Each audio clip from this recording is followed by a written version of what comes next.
Assalamualaikum everyone, welcome to my physics class. So today we are going to find out that how to write the physical quantities in dimensions. So dimensions क्या है, basically हम quantities को जो है वो square bracket में जो है वो लिखते हैं, उनके यूनिट्स को, उनके बेसिक यूनिट जो ऐसे यूनिट्स होते हैं. सो यहाँ पे जो बेसिक 3 डायमेंशंस हैं, मैं आपको उनके बारे में जो है वो फर्स्ट ऑफ ऑल बता देती हूँ. वो क्या है? Length, mass and time. ये 3 जो हैं वो बेसिक डायमेंशंस हैं. और यहाँ पे जो है रेक्टेंगुलर इस तरह की एक ब्रैकेट जो है वो यहाँ पे लगाएंगे. इस तरह से हम इनको डायमेंशंस में जो है वो लिखते हैं. ये बेसिक डायमेंशंस है, length, mass, time.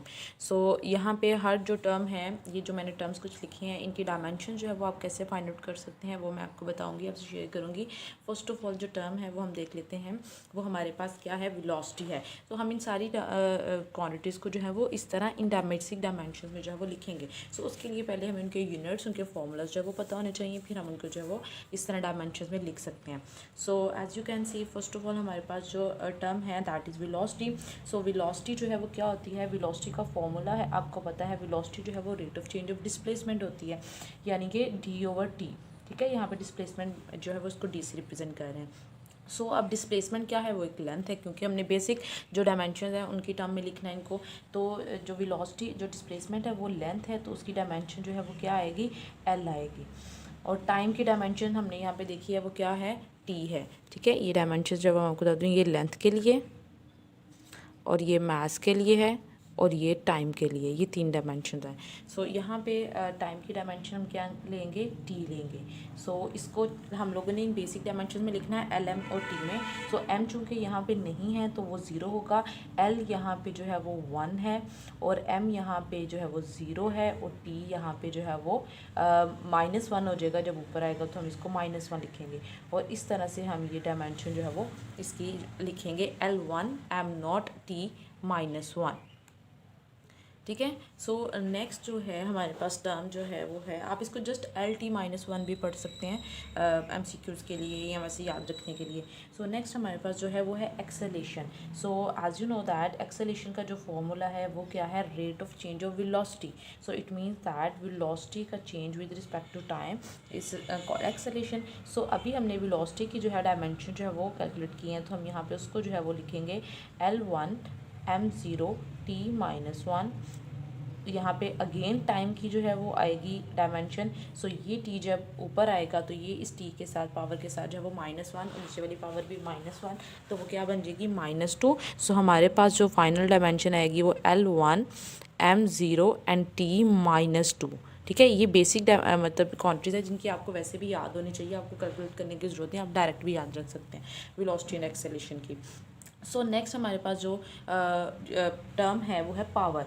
So as you know that power का जो फॉर्मूला है वो क्या है? P is equal to power जो है वो rate of doing of work, यानी कि आप वर्क जो है वो कितना करते हैं पर यूनिट टाइम में, उसको हम पावर बोलते हैं. सो यहाँ पे पावर का हमने फॉर्मूला लिख लिया. अब चूँकि यहाँ पे जो वर्क है, वर्क की डायमेंशन, ये नीचे मैंने वर्क ही लिखी है, मैं पहले आपको ये कैलकुलेट करके बताती हूँ. वर्क की डायमेंशन क्या है? वर्क का फॉर्मूला है F/D. अब यहाँ पे F हमारे पास क्या है? फोर्स है. फोर्स की डायमेंशन जो वो हम कैलकुलेट करेंगे, हम फोर्स को MA भी लिख सकते हैं और यहाँ पे D आ जाएगा. ये फॉर्मूला कुछ इस तरह से बन जाएगा. अब यहाँ पे मास की डायमेंशन तो हम लेंगे M, और एक्सेलेरेशन की डायमेंशन हमने ऊपर अभी कैलकुलेट किए हैं L. अब मैं M0 नहीं लिख रही हूँ, मैं जस्ट इसको लिख रही हूँ L1 T -2. और अगेन डिस्टेंस है, तो डिस्टेंस की आपके पास जो है वो क्या आएगी? डायमेंशन लेंथ ही आएगी. सो ये हमारे पास जो है वो टोटल बन रही है. अब इनको हम सिंप्लीफाई फर्दर कर लेते हैं. तो M जो है यहाँ पे 1 ही है. L जो है वो ये 1 + 1 जो है वो हमारे पास कितना हो जाएगा? 2 हो जाएगा. और टाइम जो है वो, टाइम की जो है वो -2 है. सो फाइनल हमारे पास M1 L2 T -2 जो है वो डायमेंशन जो है वो इसकी आ गई है. सो नेक्स्ट हमारे पास इस तरह, अब हम पावर की कैलकुलेट करना चाह रहे थे. पावर जो है rate of doing of work है, इसका मतलब है वर्क की डायमेंशन अभी हमने कैलकुलेट की M1 L2 T -2. और यहाँ पे फर्दर एक टाइम की जो है वो डायमेंशन आएगी डिवाइड, और ये जो ऊपर आके जब ये सॉल्व होगी M1 L2 T, ये -1 और ये -2 -3. सो ये आपके पास जो है वो डायमेंशन आ गई है किसकी? पावर की. सो नेक्स्ट हमारे पास फोर्स है. फोर्स की मैंने ऊपर भी वैसे ये डायमेंशन है वो लिख ली थी पहले ही. अगेन देख लेते हैं. F is equal to MA. So m mass है, m आएगी, और एक्सेलेरेशन की हमने ऊपर अभी कैलकुलेट की LT-2। सो फोर्स की डायमेंशन भी आपको डायरेक्ट याद रखनी है, MLT-2। Next we have density. Density is equal to mass over volume. So इस तरह से आप आराम से किसी भी क्वांटिटी की डायमेंशन है वो कैलकुलेट कर सकते हैं। जस्ट आपको फॉर्मूलाज पता होना चाहिए, ये बेसिक जो डायमेंशन है ये पता होना चाहिए। सो मास के लिए हम अगेन जो है वो m ले रहे हैं। वॉल्यूम क्या होता है, मीटर क्यूब होता है, तो यहाँ पे उसमें जो है वो L की पावर जो है वो हम क्यूब में लेंगे, और इसको हम इस तरह से ब्रैकेट में जो है वो लिखेंगे। तो अब जब ये ऊपर हम इसको सिंप्लीफाई करेंगे तो L तो इसमें है नहीं, तो L 0 लिख लेंगे, M इसमें 1 है और L इसमें 3 है। आपने इन सब की पावर जो है वो लिखनी है, ठीक है। नेक्स्ट हमारे पास मोमेंटम है। मोमेंटम की भी हम कैलकुलेट कर सकते हैं। मोमेंटम का फॉर्मूला है क्या, मास इनटू वेलोसिटी, ठीक है। सो mv।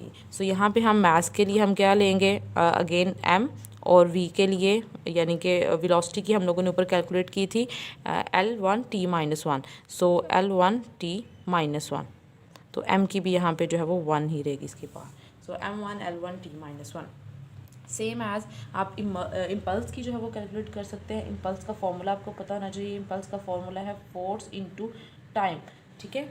तो फोर्स की अभी हम लोगों ने ऊपर डायमेंशन जो है वो कैलकुलेट की, ये फोर्स की MLT-2, MLT-2, और साथ यहाँ पे एक और टाइम की आएगी, सो T1 एक ये भी ऐड होगी। सो इसको जब हम सिंप्लीफाई करेंगे तो MLT-1, M1 L1T-1, हम सबकी पावर जो है वो लिखेंगे, ठीक है। सो नेक्स्ट लास्ट जो है पोटेंशियल एनर्जी। पोटेंशियल एनर्जी के लिए जो है हमने पोटेंशियल एनर्जी का फॉर्मूला हमें पता है क्या है, mgh। सो यहाँ पे जस्ट इनकी जो है वो आपने वैल्यूज इनकी डायमेंशन ले लेनी है। मास की तो हमने बेसिक ही है, m आएगी, और g मतलब एक्सेलेरेशन, ये ग्रेविटेशनल एक्सेलेरेशन है, तो एक्सेलेरेशन की हमने डायमेंशन यहाँ पे भी कैलकुलेट की है L1t-2, ठीक है। और वहाँ पे नेक्स्ट जो है वो एज, हाइट का भी मतलब हम उसको लेंथ की डायमेंशन में लेंगे, सो वो भी क्या आएगी, L आएगी, L1। सो यहाँ पे जब हम इनको सिंप्लीफाई करेंगे तो हमारे पास जो डायमेंशन आएगी M1 L2 and T-2। So M1 L2 T-2, ये डायमेंशन आएगी हमारे पास एनर्जी की, पोटेंशियल एनर्जी की।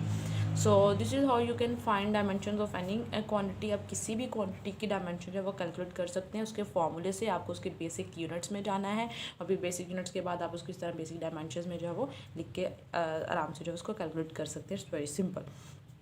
Hope so you like the video. Don't forget to subscribe this channel. Stay plus. अल्लाह हाफिज़।